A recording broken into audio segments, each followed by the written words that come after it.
Hello and welcome to Beheaded. Welcome to Season 7, Episode 9. I'm Megan Moore. And I'm Elizabeth Black. We're here. Here we are Here again. we are. We made it. 6 weeks later. We did say sometimes certain seasons take us longer to get through based on life events, and it's one of those seasons. Yeah, I don't know what anyone was talking about. It was just yesterday. You're right. We just did the Carmelite Nun episode. It was just Easter. Yeah. Where have you been? You have had life events though. So like you know what? If there's a reason to take a little hiatus, there's really only 2 reasons that are good enough for any type of hiatus. What's the first one? The first one would be any type of surgery around the lips, the teeth, the neck, the tip of the tongue, and the neck. Ah, yes, those. The second would be an excursion to Europe. European travel. Travel. I agree. That trip snuck up on me. I had it planned for a while, but I feel like it just like arrived and it was wonderful. It snuck up on me as well. We never even talked about it. Said where you just disappeared and you went to Europe, and I was like, oh yeah, I forgot Elizabeth's in Europe. I know. Well, it was like a friend of mine actually might be moving to Europe soon, so we just like had this thing kind of planned together. And again, it was one of those like, yeah, we'll just throw it on the calendar, we'll get to it, and then it just like happened, and I was like, yeah, I didn't really tell anyone about this. Even my work was like, what are you doing? I'm like, yeah, I'm just gonna be gone for like a week and a half. 5 different countries. Yeah, it's fine. But we did a little European excursion. We started in the Netherlands, went down through Germany, did a little like Rhine River type of thing. Went through Lucerne, Switzerland, which was my first time in Switzerland. I loved it. Yeah. Like maybe new favorite destination in Europe. Really? Yeah. Like obviously I love London and like all the historical sites, but just in terms of like sheer beauty of the countryside, like, oh my God, Switzerland, I can't speak highly enough. So we went through Lucerne, did like some alpine kind of adventures there, and then ended in Paris. So it was just kind of like a whirlwind. We did so much, saw so much thing. And I wish I had like more historical stuff to post. I apologize for people that were like potentially looking for more like historical sites on my Instagram stuff. But it was fabulous. The Swiss Alps were beautiful. Oh my God. Those are historical. Those are old. Yeah, they're old. Yeah. You want history? Look at these. You went to Notre Dame. I did. Yeah, Paris. There were because I hadn't been to Notre Dame since 2009 when I was in college. So that was pre-fire. Yeah. And I told, like, we were with this the girl who was kind of in charge of our travel group, and I told her, I was like, I remember it being so, and I have to look at pictures to confirm, but I remember it feeling so much darker in there and more medieval feeling. Oh, really? Yeah, and now like new Notre Dame, in my opinion, again, I've only been there twice, pre and after the fire, but it was very bright and like airy. It felt lighter. Really? Yeah. Did you like that better, or do you like the dark Gothic? Depends on my mood. I liked it because it was different, but I did miss the like medieval feeling. Right, like Hunchback of Notre Dame. Want Esmeralda to be walking between the candlesticks, crying a little bit. I wanted a little more like, like rugged mystery, and this was a little more bright in your face. This was the end of the movie, not the beginning of the movie. I'm like, where's Hunchback of Notre Dame? The trials and tribulations here? But yeah, I should actually find my old pictures. They're literally all printed out. Like I don't have any more digital photos of Notre Dame from 2009, but I should find my old photos and kind of compare them to new and maybe do side by sides or something, because it was very different. Yeah. And I was asking her, and she was about my age. I was like, this was different, right? Like this felt different.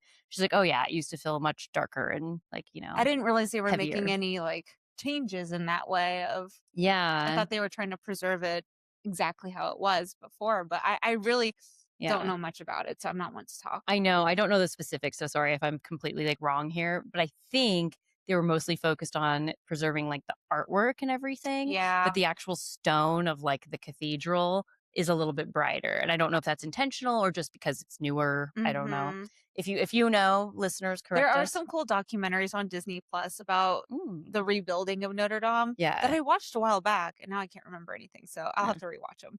Gets blurred in the lines of that and Quasimodo stories.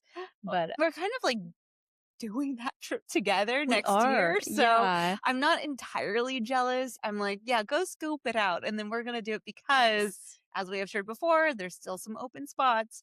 Author Fan Travel is hosting a Rhine River Cruise tour next year Mhm. with Susanna Lipscomb, Owen Emerson, Kate McCaffrey. Yeah. Um, so it's very similar. It's Germany, Like, I think we start in Brussels. Yeah, so it's like Brussels. Sorry, Belgium. Belgium, not Germany. I don't even know Yeah. where we're going. I know, I need to relook up the Belgium, cities. the Netherlands. Yes. We're gonna be in, like, Yes. Amsterdam, Rotterdam. I thought there was one other country, maybe it's Germany, but I have to look at the We itinerary clearly know again. exactly where we're going and when. Please come. You should just come. We don't know. It's going to be an adventure. We've had some people already sign up and who are, like, coming to, like, kinda Yes. hang Mention out with Beheaded us. Podcast, please. Mention Yes. Beheaded Podcast if you do sign up, as Yeah. you should, because why would, Why super wouldn't you? fun. Mhm. Um, So, well, that's yeah. I exciting. know, so that kinda was like a whirlwind thing that I wasn't like again, it was just to me so distant in the future, now it's over, and I'm like, "Oh, yeah." And now I'm back in the States, and I was joking with Megan. I, like, went to my dentist office and, like, there's, like, a beautiful picture of Notre Dame, like, in the waiting room, and I Mhm. was just like, "Oh, yeah, I'm back in shitty America," and the closest I get to Notre In Dame is this, like, Arizona. beautiful, yeah, Arizona rendition of Notre Dame in my dentist office. Yay.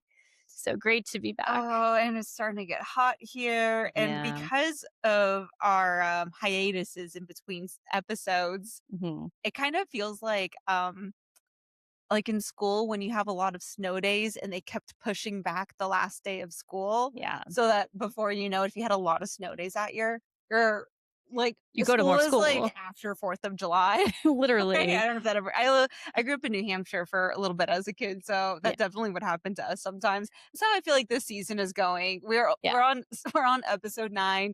We We do normally 13. finish 13 around this time, I so you know. guys get us through the summer. It sounds like. Yeah, for you, it's bonus episodes. For us, we're just like, we just gotta finish the season at some We point. get to We get finish. We to. get It's to a finish. privilege. This is a You can privilege. experience us in the thick of summer in Arizona when it's 115 degrees and Oh, man. we're just gonna look sweaty and damp, Yeah, you'll notice a change in our angry, looks. cranky. Probably cranky, probably dehydrated, Yeah, a little less clothes crusty. on for sure. Uh, but Welcome. don't worry, just because we're a little bit late, we're not going to be ending the season any sooner than we normally do. No. And we have like Anne Boleyn week coming up, I know. Was it which last year or the year before? But we had like a special Anne Boleyn day we shared together where we did like a it's a brunch. few years ago. Was it already? Yeah. I thought that was I think last it was a year. few years ago. That was Anne Boleyn magical. week, of course, the week of May 19th, Hmm. where Anne Boleyn's execution, her anniversary, and for her, those 5 very unfortunate men who went on with her. But Right. yeah, we did like a really, really sweet tribute day to Anne Boleyn one year. You hosted like a nice brunch and then we watched Anne of a Thousand Days. Hmm. And that was so special because it was like a morning. Like usually when we hang out, it's like in the evenings when we can, but that was like a special Sunday morning. Yeah, it was nice, right? I like Yeah, that. We should do something like that again. I'm down. I'm I know. And in available. 2022, on May 19th, I was at the Tower of London. Yeah, you And were. that was the year when I got there so early. I was like first one there. And there was a few other really big, you could tell Anne Boleyn enthusiasts that were there for that reason as well. And Yeah. we got to put roses on her on the execution site. And I think I um, asked this before, but was it especially crowded? Did you notice? Or was it just kind of like I only didn't a stay. few diehards? So that day we were traveling Hmm.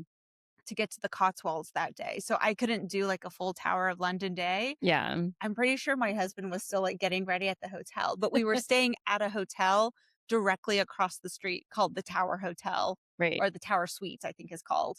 We were staying directly across from the Tower of London. Hmm. So as soon as it opened up, I was like, I'm just gonna run over there and I Deliver had some a pass. flowers. Yeah. Yeah. When you get the membership pass, it's like Disneyland. You can just go in and out. It's just amazing. I like So that. I went there right when they opened.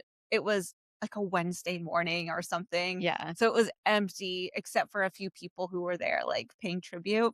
I don't know what it probably got busier later, but I'm I was in and sure. out, unfortunately. Would have hung That's around and okay. had a sandwich, but I had to That's go. okay. Anne would have wanted it to be a nice, simple, swift service. I like that. Yeah.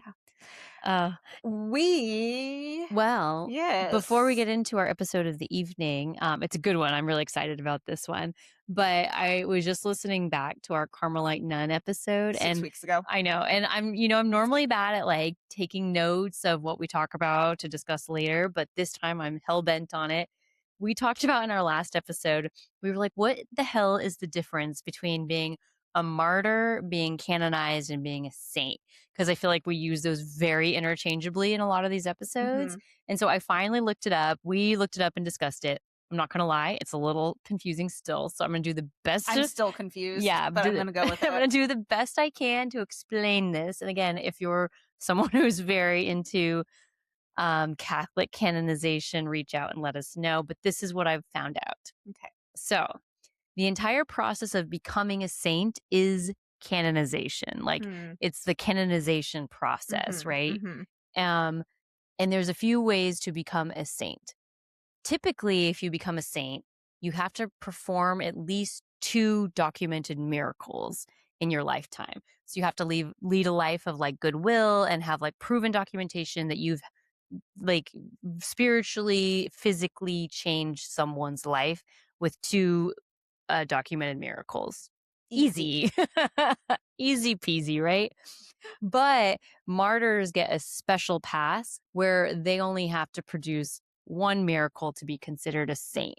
And that gets very blurry. We're going to talk about that in a second. But basically, martyrs are initially like, oh, you get the first miracle waived, and it's called beatification. Thank you. Beatification. I kept saying beautification. That's wrong. No, you're not beautified. You're beatified. Beatified. Also, martyr.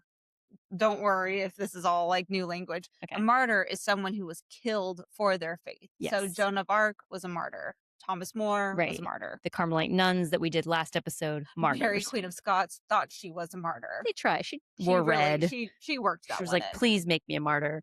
So yeah, so that's, they're executed or die for their faith. Thus they are martyrs. So then they still have to produce 1 more miracle to be considered like a saint. And then we were like, well, what did Thomas More do? Because we always refer to him as like the example of like he was a martyr and then he became a saint. And Thomas More. Yeah. And we were looking it up, and I guess you read this today. There's like one American woman who was like, I had this incurable disease or something. But I shouldn't laugh. I'm sorry. I know. I'm sorry to make light of it. But like she prayed to Sir Thomas More and was fixed. And all of the doctors said there was no like physical proof like or evidence to show how she was fixed or why she was fixed. She just got better. It's a miracle. It's a miracle. Because she prayed to Thomas More. Yeah. So that counted as his miracle after death. Is that wild? It is kind of crazy. I didn't know that. Mm-hmm. I feel like the qualifications to become a saint. Right. It's kind of like getting into a high university. Sure. Like you can get into community college with just 1 miracle. But the prerequisites. Do you need a miracle to get into community college? But you need, for your prerequisites for a higher, like you need 2 miracles. But there's an exception. If you were a martyr, you only need the 1. Like, I just feel like in my brain, it's like where you have to like figure out how to navigate life. There's always like the fine print, and this is the requirements. But there's always an exception to things, and I just didn't realize the Catholic Church was so structured. Obviously it's structured. I'm not surprised it's structured. Yeah, I didn't realize the structure that went into identifying someone as a saint or not a saint, or just canonized or not canonized, or a martyr or a saint but not whatever. I know what canonized you mean. but not a saint. Yeah. Anyways, I learned something new. Yeah. So the first step is the beatification, and then the second step is beatification, and then the second step is sainthood. And it is very blurry because I always thought you had to do these things in your lifetime, but apparently even after you die, like if I died today, but then everyone started praying for me and with me or whatever praying to me, and they're like, fix something. She changed my life, and they can prove it. They could really take this in a new direction. Are we going to be saints? Should we pinky promise that to be saints? This is like so sacrilegious. I'm so sorry. I'm so sorry, everybody, but we're going to become saints, I guess. We just promised. It seemed like it was just 1 American woman. That's what I'm saying. It's not like she was even an English woman who existed 10 years after Thomas More died. Like It was like, Elizabeth Barton or something. yeah, It's like if it was someone in that realm, I'd be like, okay, I can see it. But like, I don't know what era this woman's from, but she's an American and she's like, yeah, from Thomas. 1998. Yeah, 1993. She's like, oh yeah, I prayed to Thomas More and he's great and Man. he's a saint now. Sorry, my drink is clinky today. I like your clinky drink. I got a glass straw in my glass. This I'm is really drinking pretty. oh my gosh, What are you drinking? I'm not an affiliate marketer with Dr. Pepper, Now but you if are. I were, the creamy coconut Dr. Pepper Zero, chef's kiss. Like, it is so good. It's like the Truman Show. You're just integrating this in your daily life. I've been drinking too many of these coconut Dr. Peppers. It's a limited edition. I highly recommend. Okay, Megan. I swear we're not getting paid for this. Walmart. Walmart has them. If you're, I have seen a my new line. thing right now. Yeah, So good. I've also seen that and the cherry Coke float, and I'm very interested in both. I have both in my fridge right now. I've been really on it with the weird sodas. We have a plan after this then. Yes, we do have. I'm back in America now. I need podcast date. Yes. So let's hurry through this. So we gotta get going so we can have our cherry Coke floats and Dr. Pepper coconut cream whatever. I love it. Coke had a limited edition Oreo flavored. Oh, I did not have that. So good, and then it ended. They need to bring that shit back. They should do a Halloween edition. Oh my god! I'm gonna start it on the. If you're gonna talk about freaking Oreos again. Oh, you just talked about Coke for 10 minutes. I'm allowed to talk about Oreos. We are looking for sponsors. So, okay, tonight you did not come here to talk about Coke Zero or Dr. Pepper Zero, but it is a fun bonus. Tonight we are talking about someone who it's not necessarily his crime that is the hot topic of the evening. Exactly.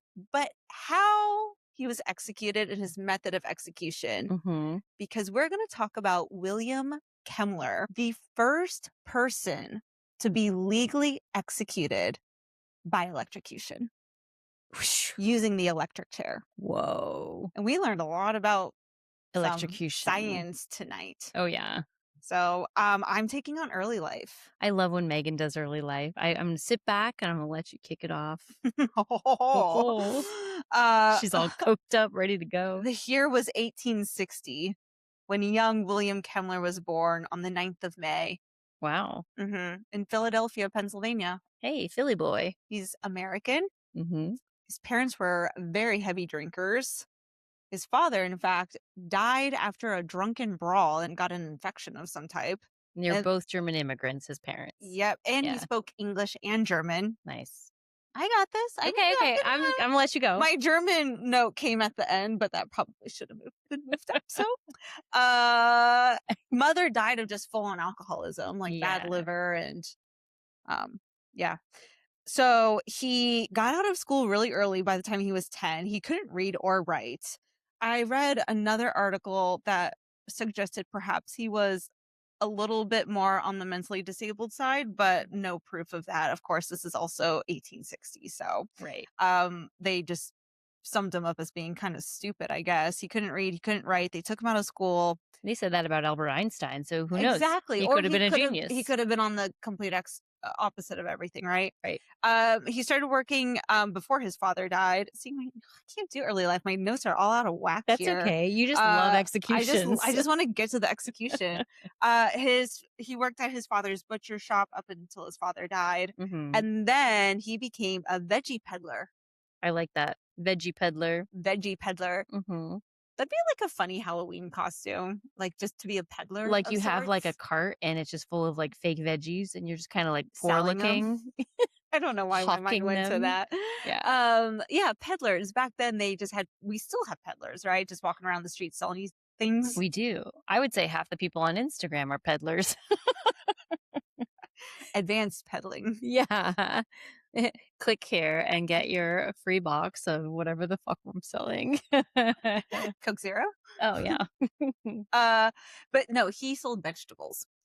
He also, like his parents, a very heavy drinker, alcoholic, constantly known as like the drunk guy. He was very well known in all the saloons. They called him Philadelphia Billy because he got up to New York eventually from Pennsylvania. So they Right. called him Philadelphia Billy with his peddling cart. He didn't have his cart for very long though, because in one of his drunken episodes, he was fooling around with some friends and convincing them that his horse attached to the cart could jump 8 feet over a gate. And of course, they're like, okay, Philadelphia Billy, let's see it. That's ridiculous. And so this poor horse, he gets him to try and do it, and the whole cart shatters. And that's his whole life. That was his whole business was on that cart, all of his goods. So he stupid. kind of went out of business after this situation of trying to get the horse to jump over. He put the horse before the cart. Literally. Then the cart did not jump over a fence. So that's just an example of kind of his character and Has he no respect for horses? Awful. no respect. Yeah, he was known again, and he's now living in like Buffalo, New York at this time. So this is where he's up to all of his shenanigans. So the year 1889, March 29th, something interesting happens. We already know he's known for his drinking around town, and he gets in these weird drunken episodes where he does stupid things like the cart. But on that specific day, he was actually not drunk but hungover, so he's recovering from drinking, and he becomes enraged with his girlfriend. His girlfriend, who might have been his common law wife because they'd been together for so They long. were shacking it up. Shacking it up, right? And this is all according to the New York Times. So the New York Times published exactly this. But they said her name was Matilda Tilly, so Tilly Ziegler, and he got in such a bad fight with her. He was accusing her of stealing from him. He was accusing her of planning to elope with one of his friends or run away with one of his friends. So during the height of their argument, he gets so upset that he goes out to his barn and he gets a hatchet. Oh my God. We know where this is going. He grabs his hatchet and he strikes Tilly repeatedly until she's dead. Oof. Little Billy had an axe. Yeah. Gave Matilda. Yeah, 40 so whacks. Tilly killed Billy with Billy killed Tilly. Billy killed Tilly with Wait, I didn't even think of that. It was Billy and Tilly. yeah. That's kind of cute. Match made in heaven with their cute little hatchet. So he kills her. And then after he kills her, and we know this again based on the New York Times publishing, but he calmly walks to his neighbor's house Mm. and he just announces that he killed her. Like straight face, probably blood on his clothes, just as like, hey, just so you know, Tilly ain't no more. At least he was honest. Yeah, so it is a very easy process from here because he confesses. There's a lot of witnesses. There's no doubt that he killed his girlfriend/wife. So on May 10th, Kemmler is convicted of murder in the first degree.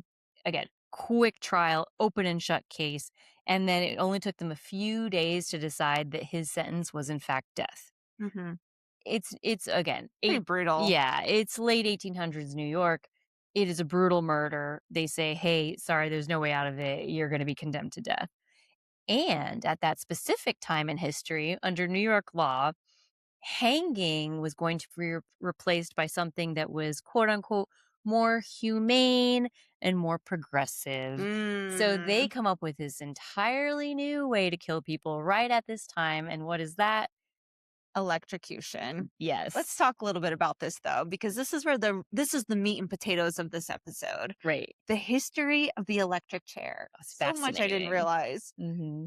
Right. So it was a year before January 1st, 1888. That's when New York changed the laws that they are legally able to execute people by electrocution. Mm-hmm. They hadn't done it yet, but it No. legally went into place in 1888. And they were looking for new execution methods because they thought hanging was too inhumane. And in some ways it was. Right. So around this era, there were a lot of botched hangings. Mm-hmm. We've talked about it on the show before, but a botched hanging can happen for a number of reasons. They didn't do the calculations right. It's all based off of weight, size, height of the victim, length of the rope, and how it's being dropped down. Mm-hmm. The mathematics have to be calculated out to a T before the execution happens. Otherwise, they could end up with two issues. Mm-hmm. One, the neck may not snap. Right. And when that happens, it's asphyxiation at that point, which can be very long and grueling. That's when we hear of like these incidences of them pulling on the legs, trying to Hmm. get the person to die faster. Some hangings could take up to 30 minutes if it's a slow asphyxiation. Oh, yeah. That's what happened before they had that trap door. Hmm. We need my little model for the YouTube show I'm of sorry. showing Yeah. how it No, no, goes. no hanging model here Oh, today. should we get it? Should we pause and get It's right it? over there. We'll do a little demo. Yeah. The other way it can be botched, which is even more gruesome, and we've had execution stories like that on this podcast, Hmm. is they could actually be beheaded, Decapitated. decapitated Yeah. from the rope, pulling the head off Like too completely. aggressively. Yeah. Like the drop was too heavy, it just rips their head off, which is fast, I was going to say, I but mean, not a pretty sight. obviously, I don't want my head to be ripped off, but if I had to choose that over being strangled for 30 minutes, I'd probably be fine with that. It's gross for I everyone. don't It's know. gross for the spectators, but for you yourself, it's quick and easy and you don't know about it. You weren't expecting that to happen. Yeah, you were You're anticipating still it. confused. You're like, wait, what just And happened? it's not terrible for you. Like if you're going to a guillotine or a beheading, your head is coming off. If you're about to be hanged, you're like, yeah, this is gonna suck, but hopefully my neck Neck's will just gonna snap, break. and then gone. They wouldn't even know it. Exactly. It's only sad for those All around that you. said, the hangings were becoming an issue. Yes. They didn't like it. So we're gonna rewind even before that, Hmm. little less than 10 years before this new law went into place. We're gonna introduce you to Alfred Southwick. Ooh, I like that name. This is an engineer slash dentist. Is this when barbers were also physicians He's or whatever? multi-talented. Yeah. He was commissioned to work out this issue of like finding a new form of capital punishment. He was a steamboat engineer and a dentist. So, Man of many talents. lived in Buffalo, New York. And he was inspired one evening because he saw a very drunk man touch a generator Hmm. and died instantly. And he thought, wow, that What was a really fast death And so he was just electrocuted and fried, this guy. instantly. Okay. And he starts testing out this theory of death by electrocution this is sad, by euthanizing stray dogs on the streets. That kills me. My dog is a Shocking. stray dog, and I Get it? You see what I hate that. okay. That's a good one, though. Shocking. Doon. It was less than a year later. He's like, take it a step further. These dogs are going out fast with this new method. I'm going to propose this as the new form of capital punishment. His aesthetics as a dentist starts tying into his design for this new contraption.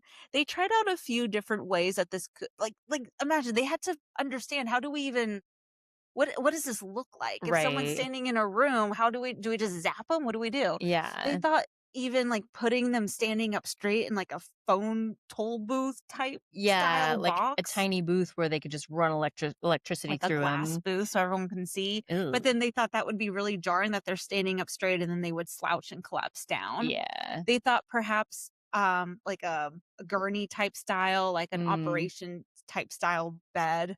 Yeah. Like, That seemed a little dramatic, I guess. yeah. And they landed on the best form would be a chair, inspired by the dentist chair. Yeah. So if you ever felt uncomfortable in a dentist chair, you're going to feel even more uncomfortable thinking that the dentist, as he's working on his customers, on his patients, I guess they are customers. on Yeah. his we feel like a customer. Yeah. On the patient's teeth, he's like, this would be like a comfortable position to be electrocuted in. Yeah.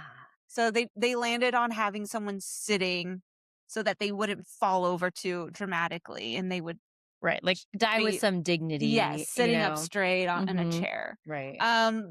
So that's just how the electric chair came into theory, but there's so much more Elizabeth's going to get into about how did it get invented with the electricity.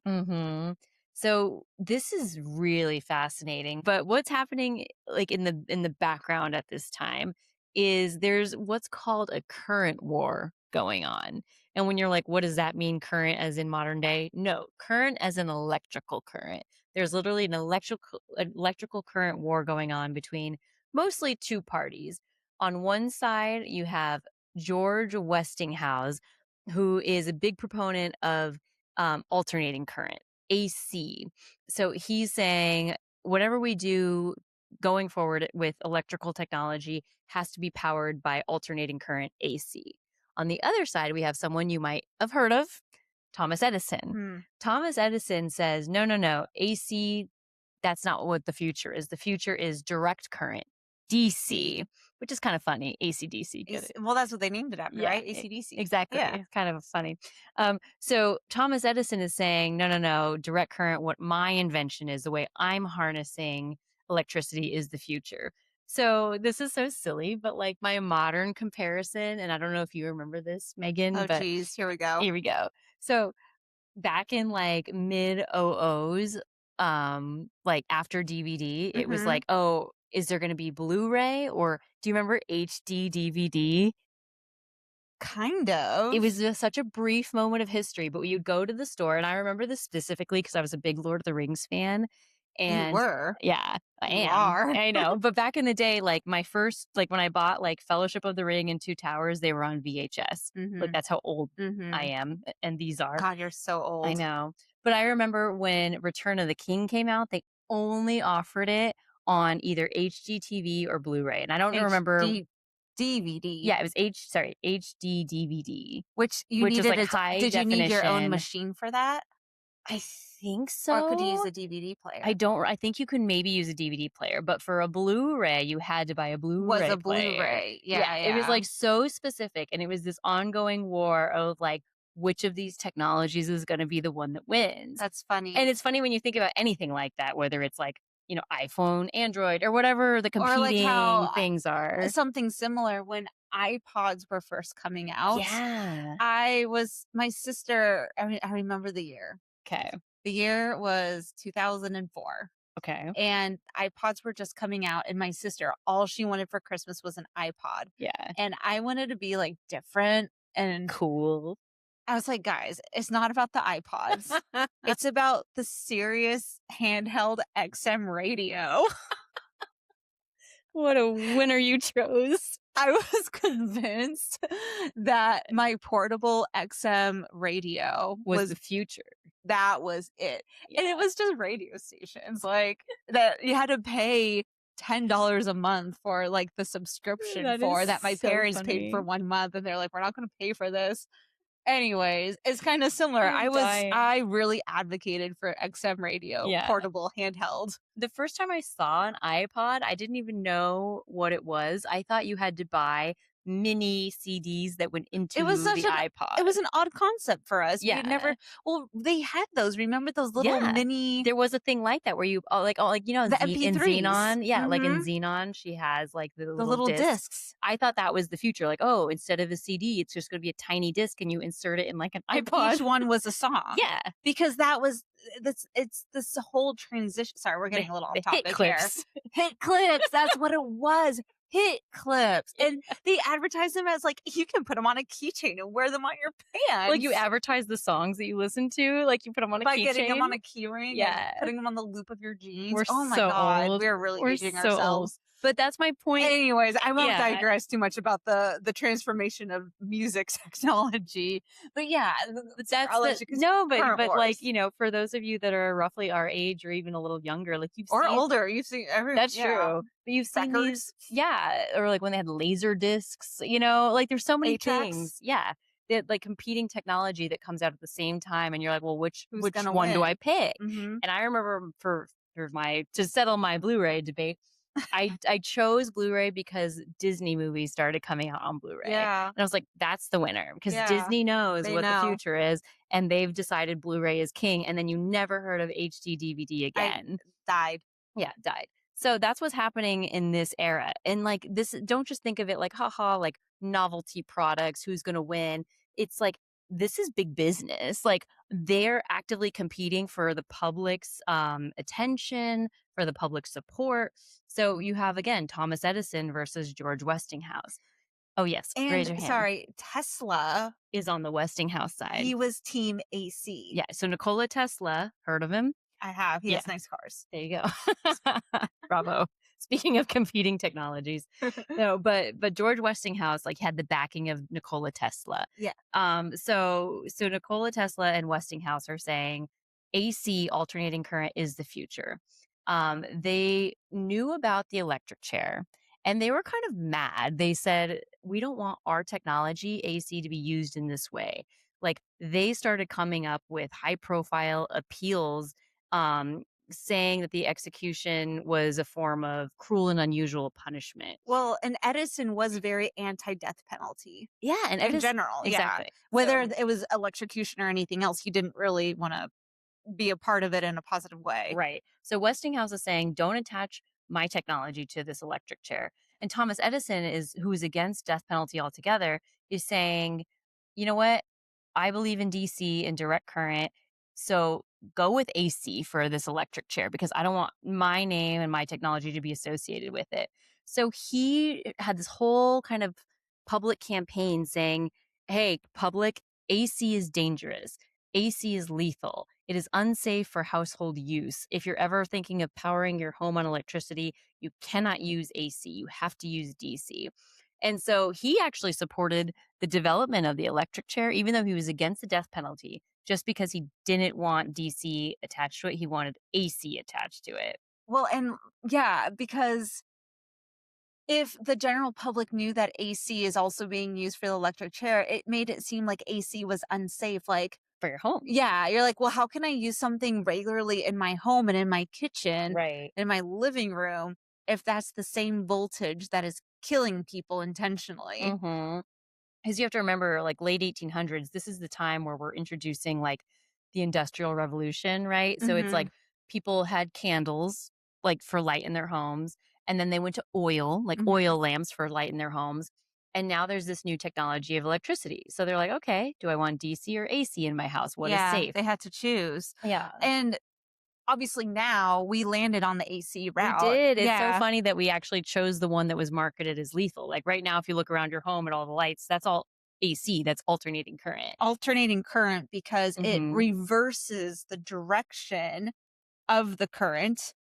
DC is direct current, so there's a direct one-way flow. Right. Mhm. And for AC, that's used for like residential homes, like your small appliances, your lighting, all of that. Yeah. DC right now is used for more like giant commercial spaces. Like Mhm. Like, it's still in it's use, just still, not yeah, they really still for use it, but we use AC in our home. right.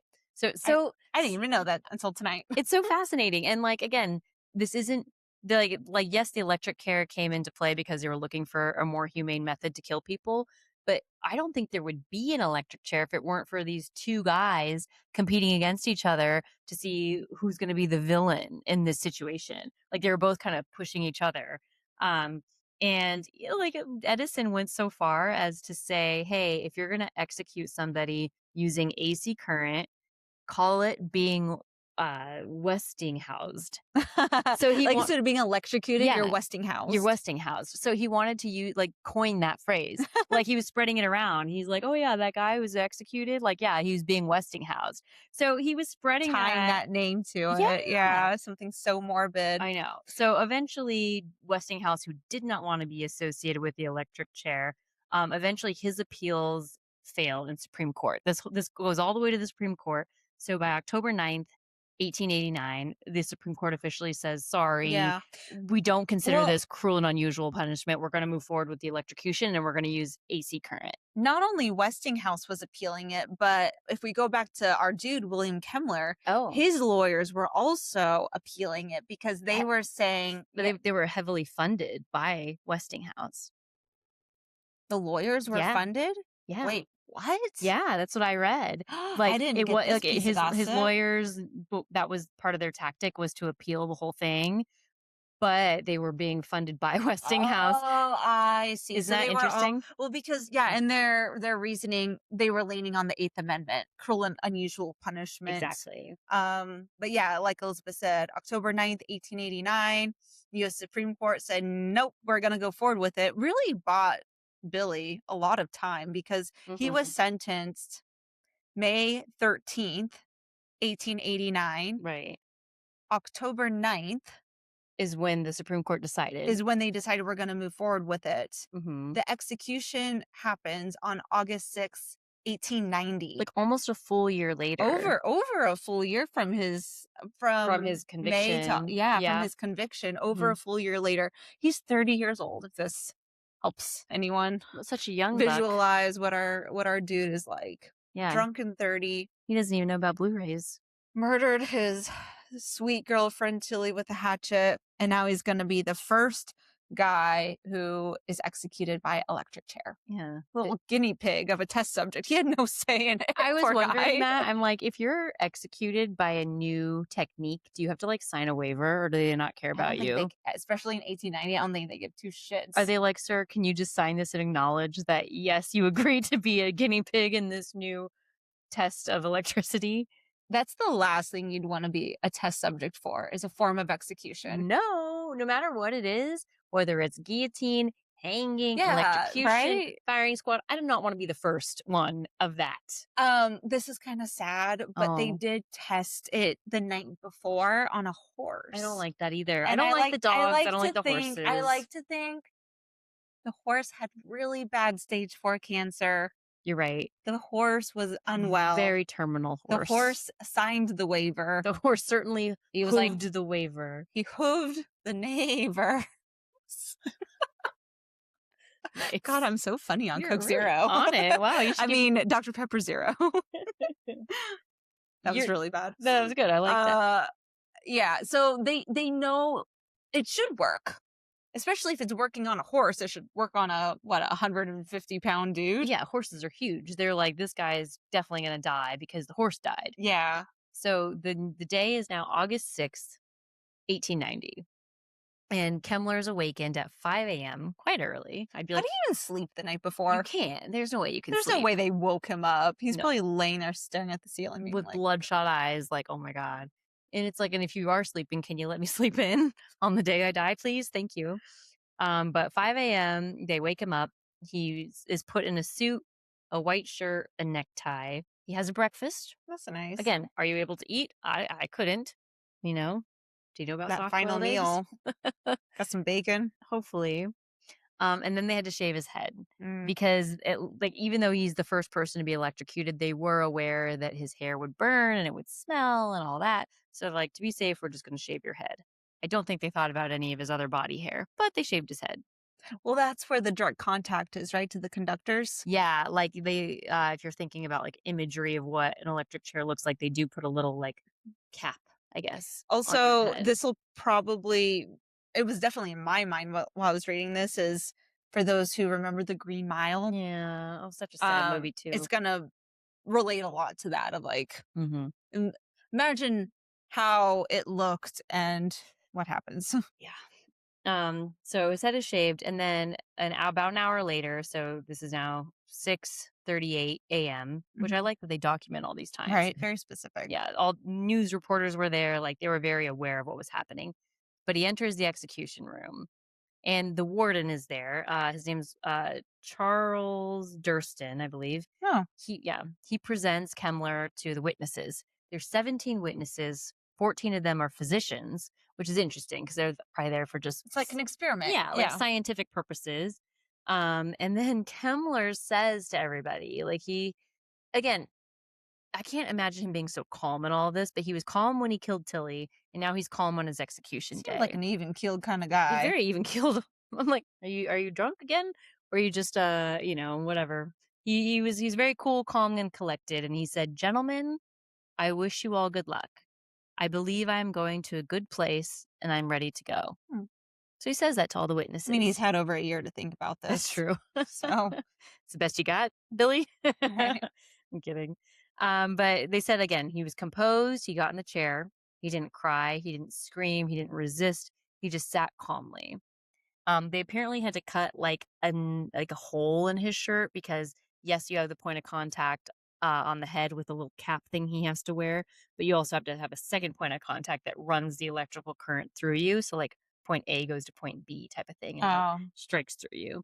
So they had to cut a little like place in his shirt, and they attach another electrical port or whatever you want to call it. Imagine like this whole process of getting set up. Yeah.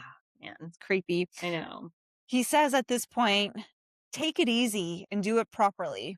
I'm in no hurry, Yeah. as they're setting him up and making sure everything's right and checking Strapping him their conductors down. and Mhm. yeah. They put like a face covering on him. They called it a metal restraint. So Hmm. I'm not sure if it's like mesh metal or like a very thin metal, but they put some sort of face covering on him. Also, Um, people don't want to look at his face while Nobody it's wants to see happening. that shit.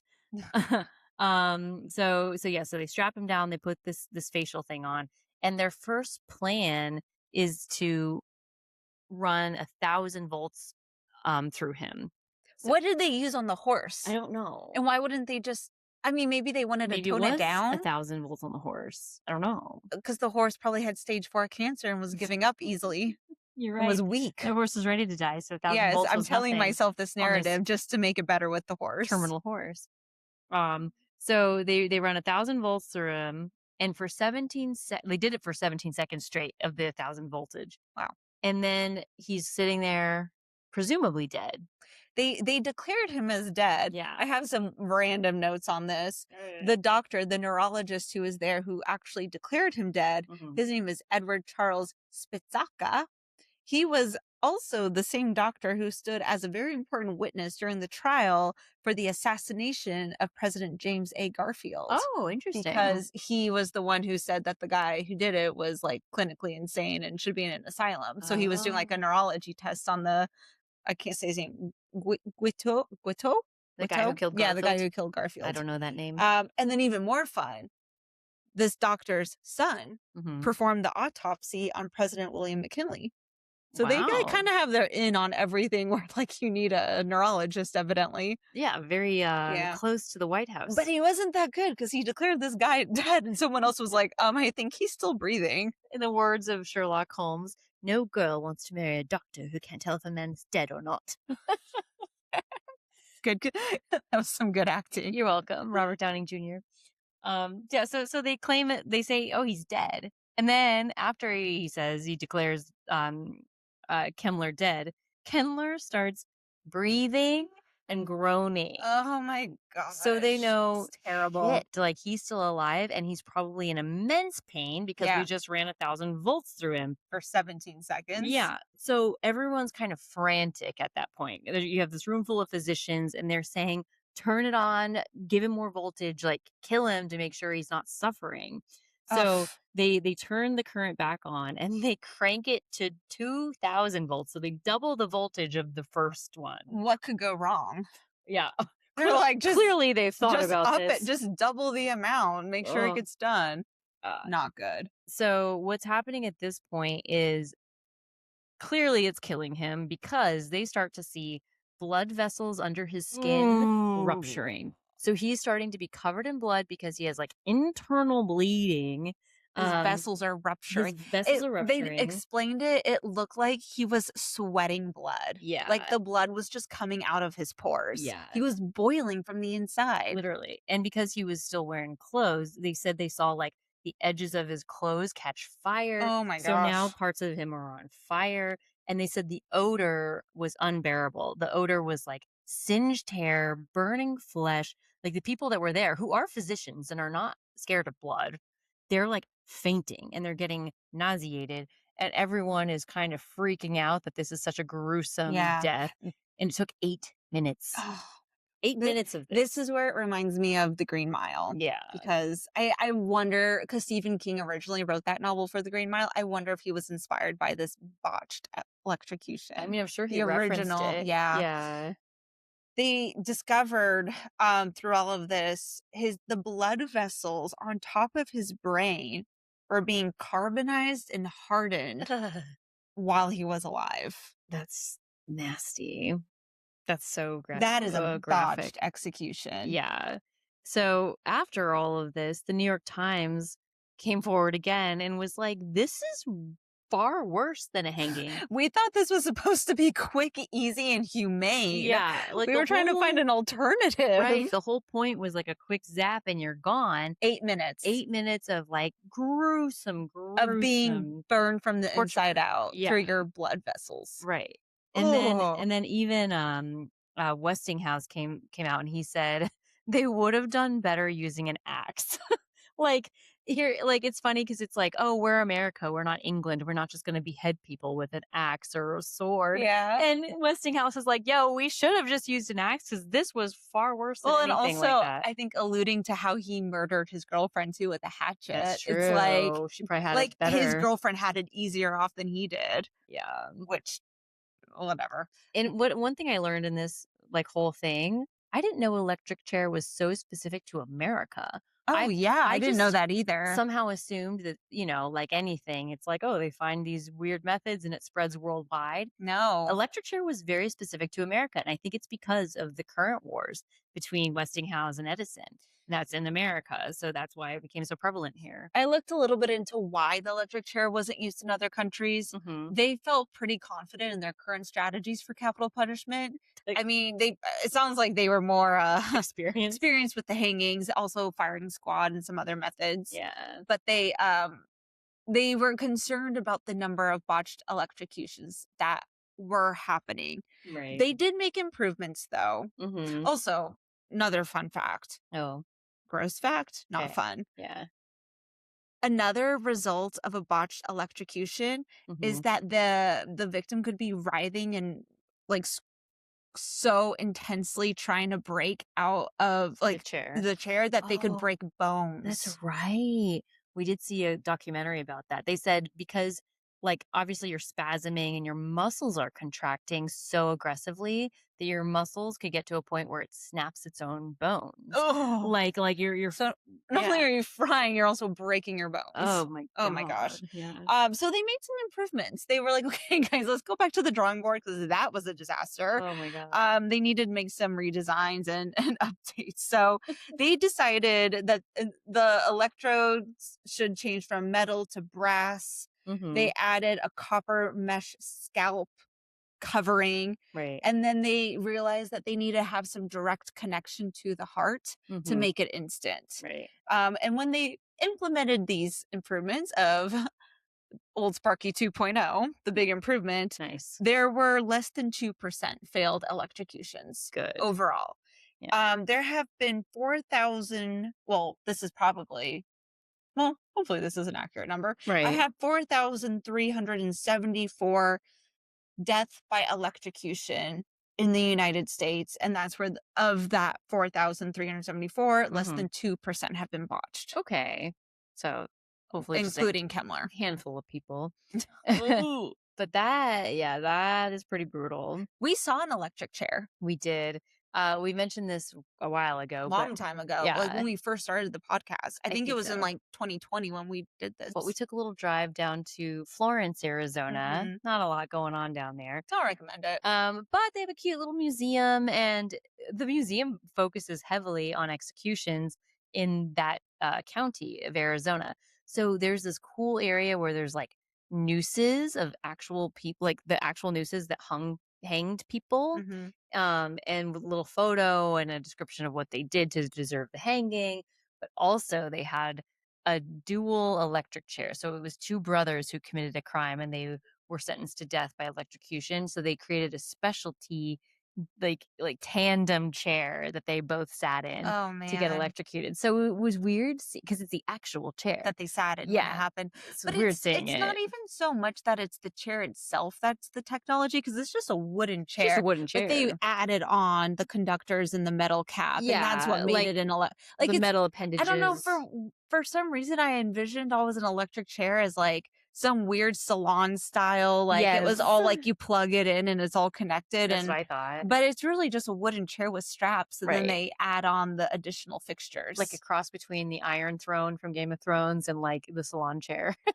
Like Yeah, something heavy metal that straps you that straps down. you in. Yeah.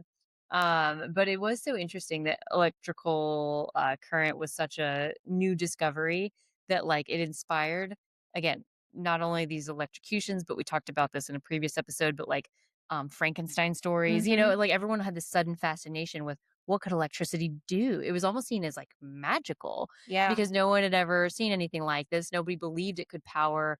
an entire building with light. Like, you have to imagine it as something that people have never seen before. Yeah. They're like, "What do you mean this could power an entire building with Or kill someone or kill instantly. someone instantly?" Yeah. Yeah, or in these, stories, bring someone back to life even. Is electricity that powerful? Mhm. So if you could think about it from a lens of the late 1800s, when you're only used to, again, candlelight and oil lamps, you're like, this is witchcraft. Like, this is futuristic shit that we don't understand, and it is like magical in a way.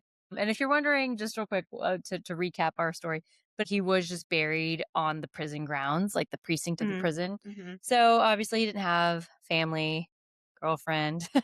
Nobody was around to really claim him. Everyone died around him. Yeah, so he was just kind of tossed into It's the, kinda sad, right? yeah. But, I mean, but also created he had a brutal act of violence, died in perhaps an even more brutal act of violence, and, yeah, I mean, the US really likes frying people up evidently, Yo, so and I think it's still legal here now. it is still legal. That's pretty wild. And again, like, not to talk about current day stuff because we focus on history, but I think in the US, it's like, aside from lethal injection, you can die by firing squad or electrocution, which is just Archaic. wild. It just seems so medieval, but Yeah. Here we are. especially some of those southern states have, some interesting, Yeah, well, I had to fact check myself because when Kemmler was first in prison, he was at the Auburn prison, Mm. and Auburn is a university in the South. Oh, And I was like, "Wait, did they transfer him to no, the it's up South in New states?" York. But I looked and I double checked. He was in New York State. It was Auburn, New York. If you wanna know something Oh, shocking, oh, once again, oh, the last electrocution, was in 2013. damn. That's really recent. Yeah, it's not that long They ago. knew about Blu-rays by then. They did. That's wild. Oh, man. Yeah, it's interesting when you look at what created it, and like we said earlier, it wasn't so much like, yeah, they wanted to find a humane way, but it was also just a business war. It came down to money in the end. Hmm. So as much as William Francis Kemmler probably deserved to have something bad come his way after his wrongdoings, this is pretty gruesome. So I feel bad for stray dogs and horses and men used as guinea pigs. Elizabeth, That's my closing are those statement. your final words? Tonight, yes, those are my final words.